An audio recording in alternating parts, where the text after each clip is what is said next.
Good morning friends, how are you all. हमारा नाश्ता बन रहा है। कैसे हो आप सब लोग। Welcome to my channel, welcome all the new subscribers. और अगर आपने सब्सक्राइब नहीं किया है, do subscribe my channel because I am going to come up with very interesting things. तो आज मैं आप लोगों के साथ शेयर करूँगी एक DIY hair mask. Hair fall बहुत हो रहा था पोस्टपार्टम, उसके लिए मैंने एक हेयर मास्क बनाया था। और बच्चों के लिए स्क्रीन टाइम का एक छोटा सा हैक है, वो शेयर करूँगी।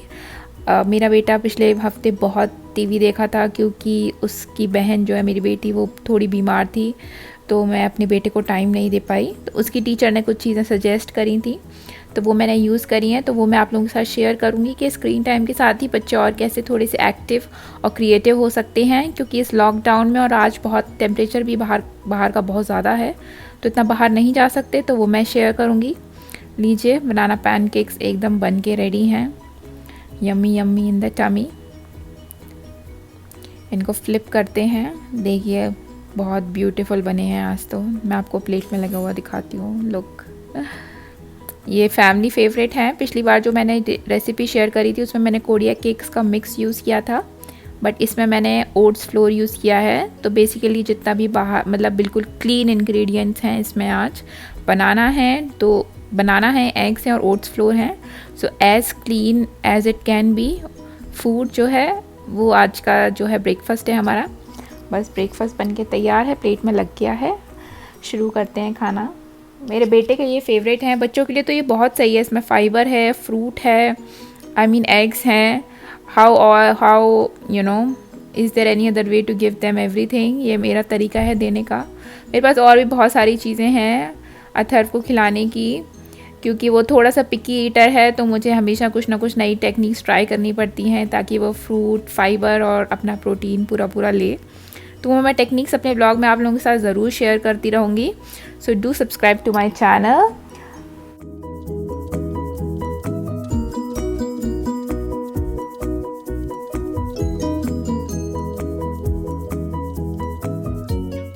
तो स्टार्ट करते हैं DIY हेयर मास्क से। यहाँ पे मैंने एक हाफ़ येलो अनियन लिया हुआ है और उसको मैं ग्रेटर से ग्रेट कर रही हूँ। आप इसको मतलब एक पूरा अनियन भी ले सकते हैं depending upon your hair quantity. मैंने यहाँ पे हाफ़ अनियन लिया हुआ है।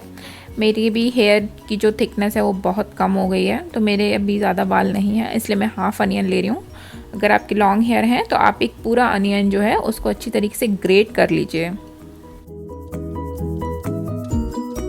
अगर आपको भी पोस्टपार्टम हेयर फॉल बहुत ज़्यादा है या रहा है, so please mention in the comments like what remedy worked for you. कोई नुस्खा, कोई भी इलाज, क्योंकि इस टाइम तो मेरे लिए बहुत ही ज़्यादा it's really bad. First time मुझे नहीं था मेरे बेटे के टाइम, बट इस टाइम बहुत ज़्यादा। I don't know why. I am taking all my vitamins, but please if you guys have any solution do mention it in the comments.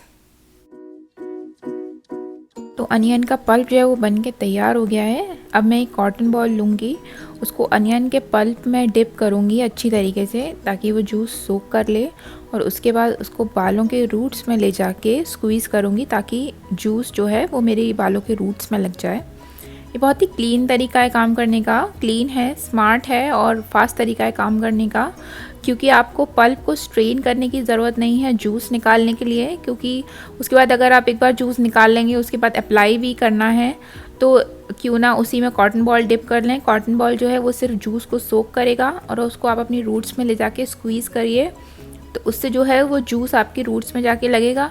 Spillage नहीं होगी, बिल्कुल जूस कहीं भी स्पिल नहीं होगा, वेस्टेज नहीं होगी, क्योंकि ग्रेट करने में मेहनत करी है। दूसरा एक एक्स्ट्रा स्टेप जो है पल्प को स्ट्रेन करने का, उसमें से जूस निकालने का, वो कम हो गया है। और कॉटन बॉल बहुत अच्छी तरीके से सोक करती है, तो it's best to use the cotton ball and apply it. Problem है कि अगर ज़्यादा काम करना पड़े, अगर एक स्टेप हो रहा हो उसको स्ट्रेन करने का, तो नेक्स्ट टाइम मोटिवेशन नहीं होता है काम करने का। तो इसीलिए ये स्मार्ट तरीका है, जल्दी तरीका है काम करने का। एक और बात, अनियन जूस जो है वो आँखों में लगेगा और स्मेल भी आएगी, तो उसके लिए अगर आप वो सब सहन कर सकते हैं तो इसको अप्लाई करिए। मैं कर सकती हूँ, अगर मेरा हेयर फॉल इससे रुक जाता है तो मैं बिल्कुल रेडी हूँ करने के लिए, इसलिए मैं कर रही हूँ। ये बात याद रखिएगा आप। तो अब मैंने अपनी हीटिंग कैप लगा ली है, मैंने अमेज़ॉन से मंगाई थी, काफ़ी अच्छी है। घर पे हेयर स्पा करने के लिए बहुत सही रहती है। इसको माइक्रोवेव में हीट करके मैं लगा लेती हूँ, तो जो है मैं अपना काम करती रहती हूँ, साथ में हेयर स्पा भी होता रहता है। तो ये मैंने लगा ली है। होपफुली 30-40 मिनट्स इसको लगाना है। अब मैं अपने बेटे के साथ थोड़ा सा खेल लेती हूँ, क्योंकि आज मेरी बेटी का मूड बहुत ठीक है। तो जनरली मैं और मेरा बेटा इस तरीके से घर में खेलते रहते हैं, कभी बॉल खेलते रहते हैं, कभी टैग खेल लेते हैं एक दूसरे के पीछे भाग के। बट क्योंकि पिछले हफ्ते मेरे बेटी की तबीयत बहुत ख़राब थी, उसको कॉन्स्टिपेशन हो गया था, वो बहुत ज़्यादा चिड़चिड़ी हो गई थी, क्रैंकी हो गई थी, तो मैं अपने बेटे को ज़्यादा टाइम नहीं दे पाई। और क्योंकि अभी लॉकडाउन की सिचुएशन है और यहाँ पे टेम्परेचर भी बाहर का, अब समर्स आ गई हैं तो बढ़ने लग गया है, तो इतना मैं बाहर भी नहीं ले जा सकती और कहीं अब जा भी नहीं सकते, लॉकडाउन की सिचुएशन है। तो मेरे बेटे ने पिछले हफ्ते काफ़ी टीवी देखा, तो उसकी वजह से उसका जो क्रैंकीनेस है वो थोड़ी सी बढ़ गई थी। तो उसकी टीचर ने 2-3 चीज़ें सजेस्ट करी जिससे वो थोड़ा सा और एक्टिव और क्रिएटिव हो सकता है, जिसमें रात में ठीक से सोएगा भी, थोड़ा सा खाएगा भी। तो अब मैं आप लोगों के साथ वो चीज़ें शेयर करती हूँ। पहला ये शो है बो on the go. It's on Netflix. ये नेटफ्लिक्स पे है। ये इनकरेज करता है बच्चों को रनिंग के लिए, जंपिंग के लिए, like stomp like an elephant और स्लिदर लाइक अ स्नेक, स्नेक की तरह करो, एलिफेंट की तरह करो। तो काफ़ी अच्छा है। ये इनकरेज करता है कि उठो अपनी जगह से और कुछ करो। तो ये पहला शो है, ये मुझे नेटफ्लिक्स पे मिला है। ये यूट्यूब पर भी है और एक यूट्यूब पर भी है, वो भी मैं आपके साथ शेयर करती हूँ। ये यूट्यूब पर है। ये किड्स योगा का चैनल है। ये बिल्कुल बच्चों के स्टाइल में, बच्चों को समझाने के लिए, बिल्कुल बच्चों के लहजे में बताते हैं कि कैसे योगा करना है, और इट्स स्पेसिफिकली फॉर किड्स। ये बहुत अच्छा है। मेरे बेटे ने इसको बहुत इन्जॉय किया, मतलब 1 घंटे तक वो करता रहा, और अभी वो डेली बोल देता है सुबह सुबह, mummy I want to do yoga. तो मैं ये वाला चैनल उसके लिए लगा देती हूँ, तो वो करता है। इंडोर एक्टिविटी के लिए अगर वो स्क्रीन टाइम ज़्यादा है या आपको कम करना है या आपको ज़्यादा उनको एक्टिव बनाना है, तो ये बहुत सही है। अपना योगा भी सीखते हैं, थोड़ा काम हो जाते हैं, एंग्जाइटी कम हो जाती है। यहाँ पे उसने मुझे भी बुला लिया योगा करने के लिए, तो हम दोनों मिलके योगा कर रहे हैं। सीरियसली मैंने बहुत इन्जॉय किया।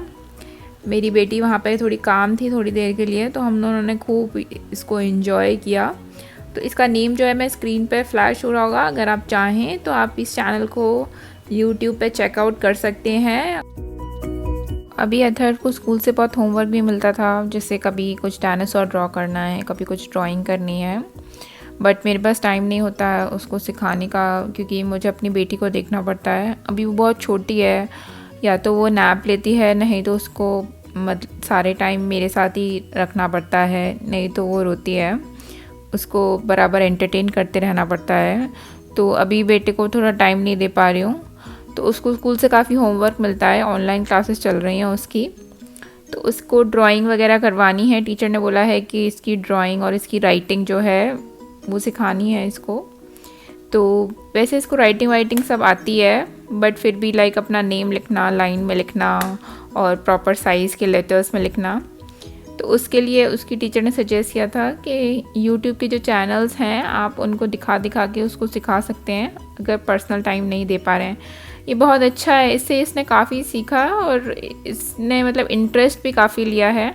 करता है तो अपना आराम से 1 घंटे तक इंगेज रहता है और अपना क्रिएटिव जो है चीज़ें ये सीखता रहता है। तो इट इज़ ऑल्सो गुड, आप यूट्यूब देख के बच्चों को राइटिंग और ड्राइंग सिखा सकते हैं। अभी ये एक डायनासोर बना रहा है, स्टेगोसॉरस। इसको डायनासोर्स बहुत पसंद है, तो इसने मुझे बोला था कि मम, तो बहुत इंटरेस्ट ले रहा है। इसके बाद इसने काफ़ी सारी ड्राइंग्स करी इस पर। तो दिस इज़ ऑल्सो गुड। मैं अब आप लोगों को इसका फाइनल रिज़ल्ट दिखाती हूँ। इसने बहुत सारी ड्राइंग्स बनाई, तो ये अच्छा है लाइक बच्चों को इंगेज रखने के लिए, अगर आप किसी रीज़न की वजह से उनके साथ टाइम स्पेंड नहीं कर पा रहे हैं। छोटे बच्चे होते हैं तो कभी कभी ये फेजेस होते हैं। अभी मेरी बेटी थोड़ी बड़ी हो जाएगी तो थोड़ा सा उसको एंटरटेन करना और इजी हो जाएगा, क्रॉलिंग करेगी तो थोड़ा सा अपने आप खेलने लायक हो जाएगी, तो तब मैं अपने बेटे के साथ और टाइम स्पेंड कर सकती हूँ। बट अभी के लिए जो है मैंने इस तरीके से एक हैक निकाला फिर कि कैसे उसको थोड़ा इंगेज भी रखूँ और ज़्यादा मतलब वो कार्टून वगैरह भी ना देखे और कुछ सीखता भी रहे साइड बाय साइड। तो अभी मैं आप लोगों को दिखाती हूँ कि ड्राइंग में उसने क्या क्या बनाया।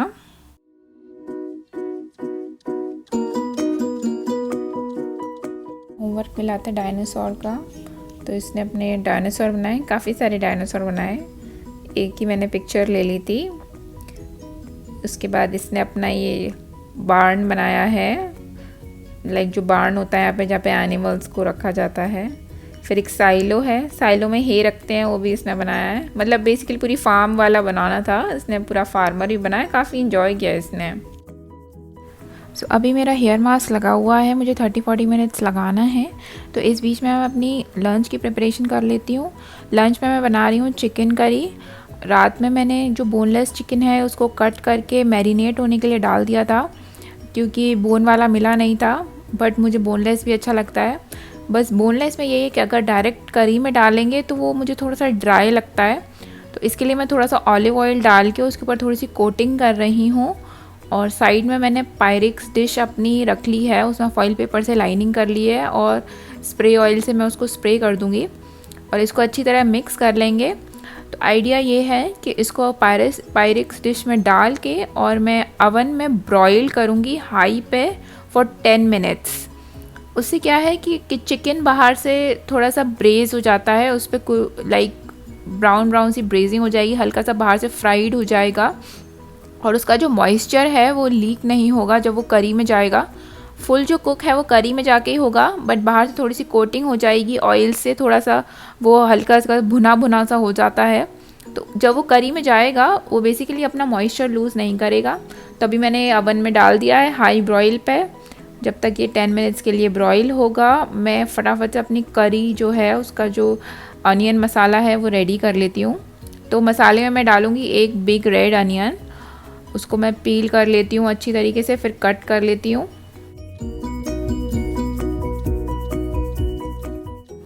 सो थाई चिली और गार्लिक प्रेप्ड रखा था फ्रिज में। थाई चिली को मैं स्टेम्स निकाल के ऐसे कट करके प्लास्टिक बैग में रख लेती हूँ। सेम गार्लिक क्लोव्स को एटलीस्ट 1 वीक का मैं प्रेप्ड एंड रेडी रख लेती हूँ, because I will be putting them as a whole in the curry. ऐसे ही होल जो क्लोव्स हैं गार्लिक के ये करी में जाएंगे एंड मैं ही खाऊंगी उनको, बिकॉज गार्लिक जो है वो लैक्टेशन में बहुत हेल्प करता है and I am breast feeding my daughter. Also separately I will be putting ginger garlic paste, but in every करी मैं हमेशा 4-5 जो है गार्लिक के जो क्लोव्स हैं मैं उनको डालती हूँ, because they really help, they are very good if you are breast feeding. So start करते हैं बाकी प्रेप। सो अनियन को चॉप कर लेते हैं। अनियन को चॉप करते टाइम उसकी ग्रूव्स के सहारे ही नाइफ़ को चलाएं, तो यूनिफॉर्म अनियन कट होता है बहुत, उसके पीसेस बहुत यूनिफॉर्म निकल के आते हैं। उसके बाद जो मैं टोमेटोज़ हैं मैं उनको बड़े बड़े चंक्स में कट कर लूँगी and I will B microwaving the tomatoes. Reason being कि ब्लेंडर निकाल के ब्लेंड करना एक एक्स्ट्रा स्टेप हो जाता है, फिर ब्लेंडर को भी क्लीन करना पड़ता है। ये बहुत इजी और क्विक वे है काम करने का। इसको फटाफट से बड़े बड़े चंक्स में चॉप करके पोटैटो सेटिंग पे आप माइक्रोवेव में रख दो तो ये बिल्कुल पल्प हो जाता है एंड देन आप उसको स्पैचुला से बिल्कुल स्मैश कर लो तो वो बिल्कुल पल्प बन जाता है। इफ़ यू वांट जो माइक्रोवेव जो टोमेटोज़ होते हैं वो उनका स्किन भी बहुत आसानी से निकल आता है।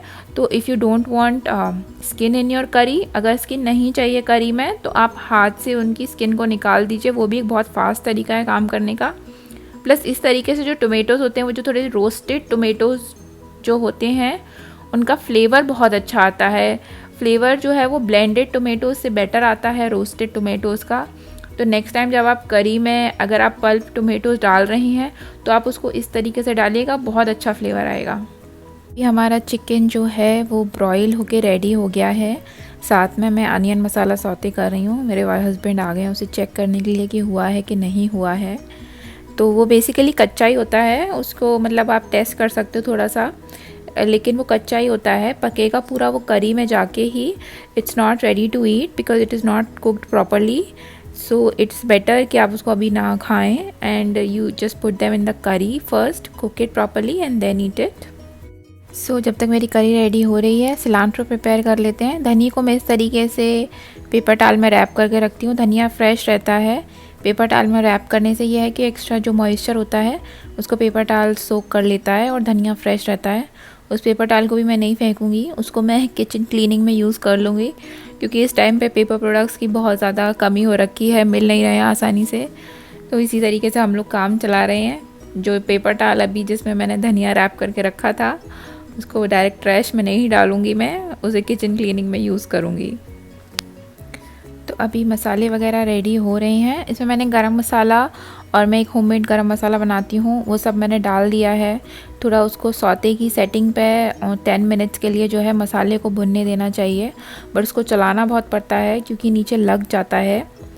तो बेसिकली सारे गरम मसालों के साथ सबके साथ आप उसको अच्छी तरीके से डाल दीजिए।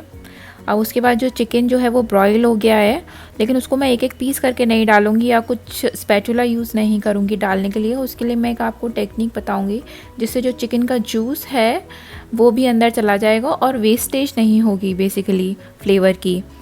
सो देखते हैं। अब देखिए मैं इसको इस तरीके से उठाऊँगी, मैं आपको दिखाती हूँ।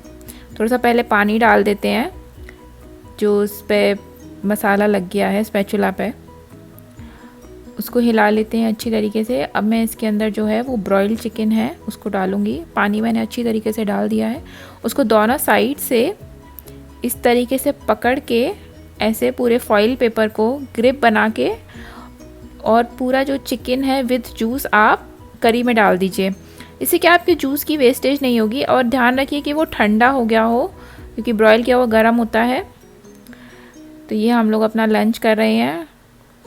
बहुत बहुत टेस्टी बना था इस बार तो, मतलब पूरा 10 on 10 बना था। साथ में कैरेट्स मेरा सुपर फूड मुझे फुल रखने के लिए।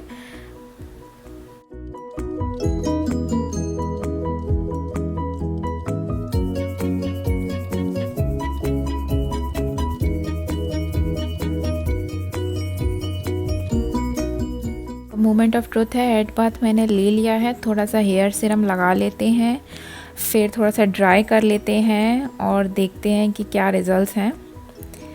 मुझे रिज़ल्ट्स काफ़ी अच्छे लगे इसके। मेरा हेयर फॉल जो है मैं कहूँगी 100% तो नहीं रुका, लेकिन पहले से बहुत बेटर हो गया था। ड्राई करने के बाद मतलब पहले जैसे कुछ ही निकल रहे थे वो नहीं हैं। तो I will definitely give this a try one more time to see कि हेयर फॉल में और थोड़ी सी इम्प्रूवमेंट हो जाए। Friends, do subscribe to my channel and thank you so much for watching. Have a good day.